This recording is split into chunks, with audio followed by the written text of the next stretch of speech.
Hello every one. ഇന്ന് പ്രതീക്ഷിക്കാതെ ഫ്രണ്ട്സിൻ്റെ കൂടെ ഒരു ചെറിയൊരു മീറ്റപ്പ്, അതും ഞങ്ങളൊന്നും പ്ലാനൊന്നും ചെയ്യാതെ പെട്ടെന്ന് വന്നൊരു ഐഡിയ. ഞാൻ നേരത്തെ വീഡിയോ ഇട്ടിട്ടുണ്ടായിരുന്നു. അപ്പോൾ നമ്മളെല്ലാവരും തന്നെ ഇപ്പോൾ എറണാകുളത്തുള്ളവർ തന്നെയാണ്. പക്ഷേ ഈ നടുക്കൊരു നാൾ മിനി, അയാൾ ട്രിവാൻഡ്രത്താണ് കല്യാണം കഴിപ്പിച്ചിട്ടേക്കുന്നത്. അപ്പോൾ അയാൾ ഇവിടെ വരാൻ വേണ്ടിയിട്ട് ഈ വെക്കേഷൻ വരെ ഞങ്ങൾ വെയിറ്റ് ചെയ്താണ്. ഞങ്ങൾ ഇടയ്ക്ക് കൂടുമ്പോൾ ഇവൾക്ക് വരാൻ പറ്റില്ല. ഒരാൾ ഇവിടെ ഇല്ല, ദുബായ് ആണ്. അപ്പോൾ അയാൾ വന്നപ്പോഴും നമ്മൾ കൂടിയിട്ടുണ്ടായിരുന്നു. സുനു വന്ന സമയത്തും കൂടിയിട്ടുണ്ടായിരുന്നു. അപ്പോൾ ഇതിപ്പോൾ ഞാൻ ഇപ്പോൾ ഷോപ്പിൽ നിന്നാണ് വരുന്നത്. സാറിനോട് ചോദിച്ചിട്ട് ഒരു 5 മണിക്ക് നേരത്തെ ചോദിച്ചിറങ്ങിയതാണ്. അപ്പോൾ ഞാൻ എറണാകുളത്തുണ്ടെന്ന് പറഞ്ഞപ്പോഴത്തേക്ക് ഇവരെല്ലാം പറഞ്ഞു എന്നാൽ പിന്നെ എൻ്റെ ഒരു സൗകര്യത്തിന് എറണാകുളത്തേക്കാക്കി മറൈൻ ഡ്രൈവിൽ നമുക്കൊന്ന് ജസ്റ്റ് കണ്ട് ഒരു ചായയൊക്കെ കുടിച്ചിട്ട് പിരിയുക. ജസ്റ്റ് ഒന്ന് കണ്ടാൽ മാത്രം മതി എന്ന് വിചാരിച്ചിട്ടാണ്. കോളേജിൽ പഠിക്കുമ്പോൾ തുടങ്ങി ഇവിടെ മറൈൻ ഡ്രൈവിൽ ഒന്നും ഇരിക്കാൻ പറ്റിയില്ല. ഒരു പറ്റിയില്ല മറൈൻ ഡ്രൈവിൽ വന്നിരുന്നെങ്കിൽ കോളേജൊക്കെ ഉള്ളത് ക്ലാസ് കിട്ടിയത് ഞാൻ വന്നില്ല. നീ ആരെവിടെ വന്നത്? സത്യം പറ. അത് പറ. ഞാനൊരു ചോദിക്കട്ടെ, നീ എന്നാ തിരിച്ചു പോണത്? നമ്മൾ കുറേ ദിവസം ഇങ്ങനെ പറയുമ്പോഴൊക്കെ ഓരോരുത്തർക്ക് സൺഡേ ഒക്കെ ഓരോരോ പ്രോഗ്രാമുകളാണ്. കല്യാണം, എൻഗേജ്മെൻറ്റ്, ഹോളി കമ്മ്യൂണിയൻ എന്നൊക്കെ പറഞ്ഞിട്ട് അങ്ങനെ നീങ്ങി പോയി. ഇനിയിപ്പോൾ നീങ്ങിക്കഴിഞ്ഞാൽ മിനിനെ കാണാൻ പറ്റില്ലെന്ന് മനസ്സിലായി. അതുകൊണ്ട് വിചാരിച്ചൊരു 5 മണിയോടെ ഒരു 7 മണിവരെ എവിടെയെങ്കിലും ഇരുന്നൊന്ന് ജസ്റ്റ് മിണ്ടാന്നൊക്കെ വിചാരിച്ചിട്ട് ഞങ്ങൾ വന്നേക്കുവാണ്. ഞങ്ങൾ വന്നപ്പോൾ തന്നെ ജസ്റ്റ് വൈകിട്ട് മഴയായിരുന്നു. അപ്പോൾ പിന്നെ അവിടെ ഇരിക്കാൻ പറ്റിയില്ല. അപ്പോൾ പിന്നെ എന്നാൽ കുറച്ച് നടന്നിട്ട് പതിവ് പോലെ തന്നെ പുറത്തിറങ്ങിയുമ്പോൾ ഉള്ള പോലെ ചായയോ ഐസ്ക്രീമോ എന്താണെന്ന് വെച്ചാൽ കഴിക്കാൻ, എന്നിട്ട് അവിടെ ഇരുന്ന് സംസാരിക്കാമെന്നുള്ളൊരു ഇതിൽ നടക്കുവാണ് ഞങ്ങൾ. ഞങ്ങളുടെ എന്താണ് ചിലവ്, ഇവളുടെ ചിലവ് നമ്മൾ വഹിക്കണമെന്നല്ലേ പറഞ്ഞത്. ഇവർക്ക് ജോലിയില്ല, ഒരാൾ മാത്രമാണ് ഹൗസ് വൈഫ്. അപ്പോൾ അയാളുടെ ചിലവ് നോക്കണമെന്ന് പറഞ്ഞത്. കാരണം അയാൾക്ക് ജോലിക്ക് കൊണ്ട് ആവശ്യമില്ല, ഹസ്ബൻഡിന് നല്ല പൈസ ഉണ്ട്. അല്ലേ അല്ലേ? ഇത് വീഡിയോയിൽ വരും കേട്ടോ.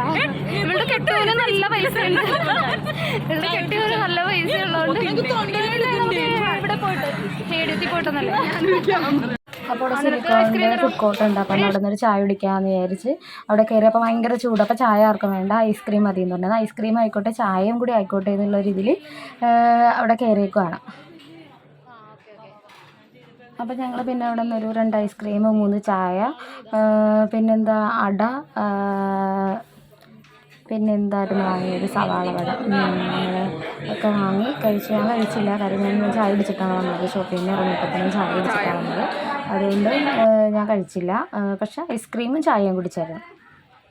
ശരിക്കും നമ്മുടെയൊക്കെ ജീവിതത്തിൽ നമുക്ക് നല്ല ഫ്രണ്ട്സ് ഉണ്ടാവുമെന്ന് പറഞ്ഞിട്ടുണ്ടെങ്കിൽ നമ്മൾ എന്ന് വെച്ചാൽ ഒരു ഇൻവെസ്റ്റ്മെൻറ്റ് പോലെയാണ് ശരിക്കും ഫ്രണ്ട്സ്. കാര്യം നമ്മൾ ചെയ്യുന്ന കാര്യങ്ങളിൽ സപ്പോർട്ട് ചെയ്യുന്ന ഫ്രണ്ട്സ്, കട്ടൊക്കെ കൂടെ നിൽക്കുന്ന ഫ്രണ്ട്സ് ഉണ്ടാവുമെന്ന് പറഞ്ഞാൽ ഒരു ഭാഗ്യം തന്നെയാണ്. ഞാൻ വീഡിയോ എടുത്തില്ല എന്നുണ്ടെങ്കിൽ അവരെ എന്നോട് പറയുന്നത് ഇതേ അത് വീഡിയോ എടുക്ക്, അല്ലെങ്കിൽ ഇതേ കാണാൻ നല്ല ഭംഗിയുള്ളൊരു സ്ഥലമാണ്, നീ വീഡിയോ എടുക്കുക, നല്ല അടിപൊളിയായിരിക്കും, അങ്ങനെയൊക്കെ പറയുമ്പോൾ ശരിക്കും പറഞ്ഞാൽ നമ്മുടെ ഉള്ളിൽ നമുക്ക് ഭയങ്കര സന്തോഷമാണ്. കാര്യം ഈ സോഷ്യൽ മീഡിയയിൽ വീഡിയോ ഇടുക, റീൽസ് ഇടുക, അല്ലെങ്കിൽ ഒരു വ്ളോഗ് ചെയ്യുക എന്നൊക്കെ പറയുമ്പോഴത്തേക്കും ആരും തന്നെ സപ്പോർട്ട് ചെയ്യില്ല. പക്ഷെ നമ്മുടെ കൂട്ടുകാർ തന്നെ നമ്മളെ സപ്പോർട്ട് ചെയ്യുമ്പോൾ നമുക്കത് വല്ലാത്തൊരു ധൈര്യമാണ്. ഒരു തീപ്പെട്ടിയുടെ ഉള്ളിൽ വരുന്ന ഇങ്ങനെ നമുക്ക് പൊട്ടിക്കാം, താഴേക്ക് എറിഞ്ഞു കഴിഞ്ഞാൽ അത് പൊട്ടും. അപ്പോൾ അത് കണ്ടു ഞങ്ങൾ വാങ്ങിയത്. 450 രൂപ. പിന്നെ അത് പൊട്ടിച്ചുകൊണ്ട് നടക്കണം അവിടെയൊക്കെ. ഇങ്ങനെ മറൈൻ ഡ്രൈവിൽ കുറച്ച് നേരം നടന്നു കഴിയുമ്പോഴത്തേക്കും മതിയായി. അപ്പോൾ വിജിയുടെ വീട് കലൂരാണ്. കലൂർ എന്ന് വെച്ചാൽ കലൂർ സ്റ്റേഡിയത്തിൻ്റെ തൊട്ട് പുറകെ തന്നെയാണ്. അപ്പോൾ അവൾ പറഞ്ഞു ഇതൊന്നും കാണാനില്ല, നമുക്ക് കലൂർ സ്റ്റേഡിയത്തിലേക്ക് പോകാം, അവിടെ നിറയെ ഫുഡ് കോർട്ടും കാര്യങ്ങളൊക്കെ ഉണ്ട്, നമുക്ക് അതിൻ്റെ ചുറ്റും നടക്കാം, നല്ല ഇതിലും അടിപൊളി അവിടെയാണെന്ന് പറഞ്ഞു. എന്നിട്ട് പിന്നെ എന്നാൽ പിന്നെ എല്ലാവരും സമ്മതിച്ചു, എന്നാൽ പിന്നെ നമുക്ക് അങ്ങോട്ട് പോവാം എന്നുള്ള പ്ലാനിങ്. വാശി ഇത് തൃശ്ശൂർ പൂരത്തിന്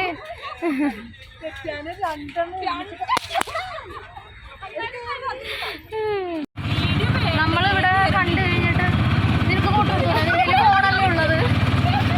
പിന്നെ ഞാൻ അവളുടെ ഫോൺ ഈ പറയുന്ന സാധനം ഇതെന്ത് കഷ്ടമാണത്. അത് നമ്മളിനി അടുത്ത സ്ഥലത്തേക്ക് കൊണ്ട് തന്നെ സ്റ്റേഡിയത്തിലേക്ക്, കല്ലൂർ സ്റ്റേഡിയത്തിലേക്ക്. അല്ലേടെ ഞാൻ വിചാരിച്ച അവിടെ ക്രിക്കറ്റ് കളിയും ഇതൊക്കെ മാത്രമേ ഉണ്ടാവുള്ളൂ. അപ്പോൾ എന്തെങ്കിലും കാര്യമായിട്ടൊക്കെ കാണാനുണ്ടെന്നാണ് പറഞ്ഞത്. ചെന്ന് നോക്കട്ടെ. എൻ്റെ സ്വന്തം സ്റ്റേഡിയം.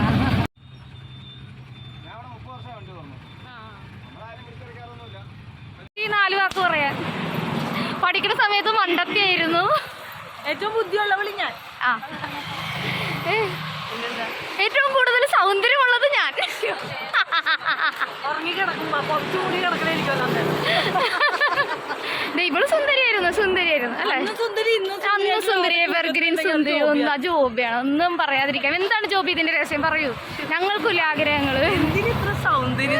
പാവങ്ങൾ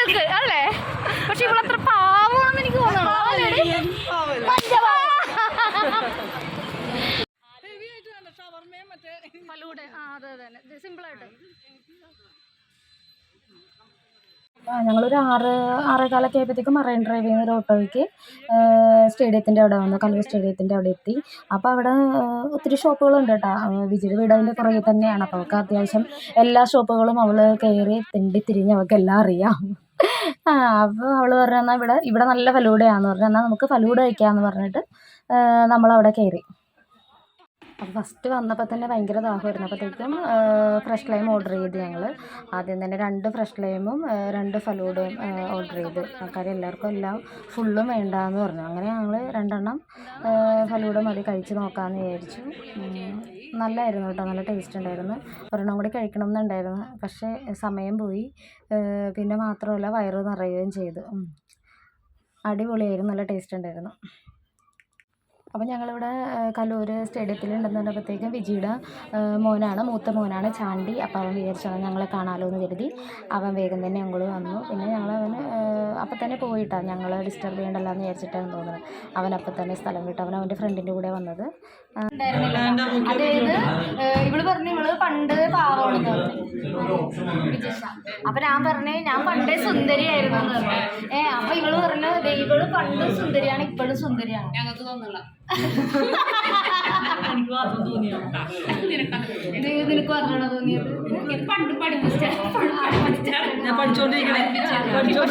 കൂട്ടത്തില് ഏറ്റവും പഠിപ്പിച്ചിട്ട് ഒരു പണിക്കും പോകാതെ വീട്ടിൽ കെട്ടിയവരെ ബുദ്ധിമുട്ടിച്ച് ഭക്ഷണം കഴിച്ചോണ്ടിരിക്കട്ടെ. സമയം പോയത് അറിഞ്ഞില്ല. 7:30 ആയി. അപ്പം ഞങ്ങളിപ്പോൾ തൽക്കാലത്തേക്ക് വിട പറയുകയാണ്. പിന്നെ അടുത്ത പ്രാവശ്യം വീണ്ടും സന്ധിക്കാമെന്നൊക്കെ ഉള്ള ഒരു ഇതിൽ പിരിയുകയാണ്. പഴനിന്ന് പറഞ്ഞപ്പോൾ തന്നെ ഒരു താല്പര്യം വന്നെന്ന് തോന്നണം. അപ്പം നമ്മൾ പോകണേണോ, പിരിയാൻ പോണേണോ? അപ്പം എല്ലാവരും എൻ്റെ ചാനലിനൊരു ബൈ പറയണേ. ഫലൂഡ കഴിച്ചു, നീ ഷവർമ്മ മേടിച്ചു തരാമെന്ന് പറഞ്ഞാണ്. അടുത്ത പ്രാവശ്യത്തേക്ക് ഓക്കെ ബൈ. ബൈ. അപ്പോൾ എല്ലാവർക്കും എൻ്റെ വീഡിയോ ഇഷ്ടപ്പെട്ടെങ്കിൽ ലൈക്ക് ചെയ്യാനും സബ്സ്ക്രൈബ് ചെയ്യാൻ മറക്കല്ലേ.